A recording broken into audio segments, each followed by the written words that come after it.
يد بريهن لبوبونين يوارين عاد فولحن أرينا جعل السماء واحد دقيقة هذه الجركو صعد عياي وحوي يندت كنيس وضد وضد الشيء ولا لا لك لقاد قاضي يمك اللوك ولا شيء يعني ضد كلا فوق لقد يجيو إن عيسى قد بسوا ضد إلى هاي ميل كوضع أبوري ولجود بنا كوضع أبورنا جري السود اللي جري إلا ما تنود الدجن ميل والبا بوغان إيا إنت dadkan xasaasiyada ka qaba ee wax boonbooninaya dhibaatooyinka afuufa iyo labada dhinacba waxaan leeyahay oo kula talinayaa arintaas inay joojaan waxa boonbooninta labada reer yacna afligaadada labada dhinacba ka socda booganina waxa weeyaan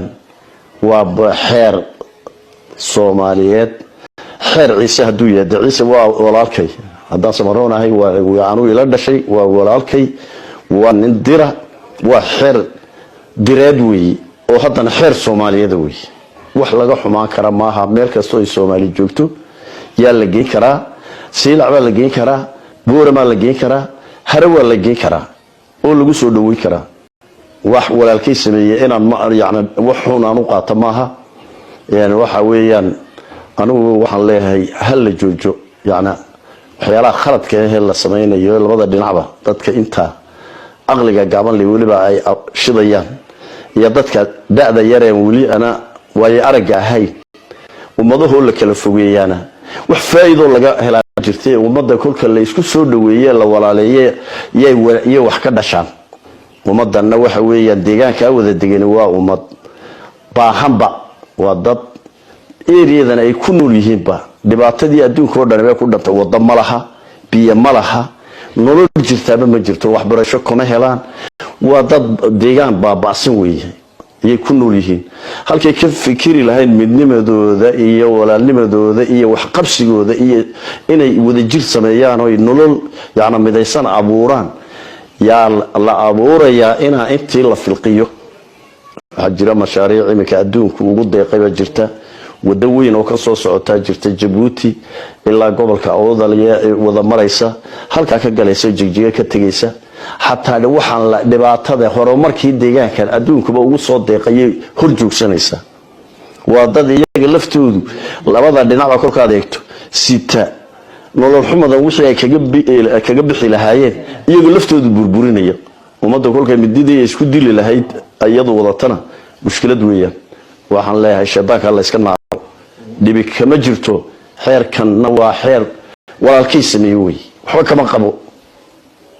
hadii lagu qabto halkana lagu qaban kara halkana lagu qaban kara waxa weey daanu waxban garaadaysan iyadoo la yiraahdo Ciise waa gadbuursi dariiqatun waahida oo ay mid yihiin kolka adeer taa hal qaato dadka ayaan dhalinyarada waliba kula talinaya waliba ana wali hagaagu bislaanee miidiyahan iyo waxan umada Soomaaliyeed kala fogeynaya dadkana oo yaana dhibaatada ay dhex dhigayaan ee umada ku kala fogeynayaan hal la joojo ayaan leh xeerkaana waa xeerkayga weey walaalkayba sameeyay waan la leeyahay waan la dhashay abtigayba sida ina kan abtigu haba sida ayaa sida ma walayta sida ma waxa sida kunaana sida ayaa sida ayaa horta leh aanu baalakana kolka dhakii loo dhigaba way noqonaysaa xagga xun ha u dhigina xagga wanaagsan ka eego xagga wanaagsan u dhiga intaas talahan soo jeedinaya labada beerood baan kula talinayaa inta xun iyo inta yaana kelmadaha ana khaladka ku hadlaysay ha joojisan leh talahan taas soo jeedinaya wanada salaamaya idinkana waxaan idin leeyahay dadka Soomaaliyeed wanaaga inta ka hadlaysa fidiya inta xun ka hadlaysana macaamilkooda jooji haday hadalkoodana hadaa wax ka duubtaan ka saara ka jara oo umada u fidina waxa umada Soomaaliyeed dhigeeda wasaqaynay Siilac iska badaa xeerkan aw walaalkay sida jooji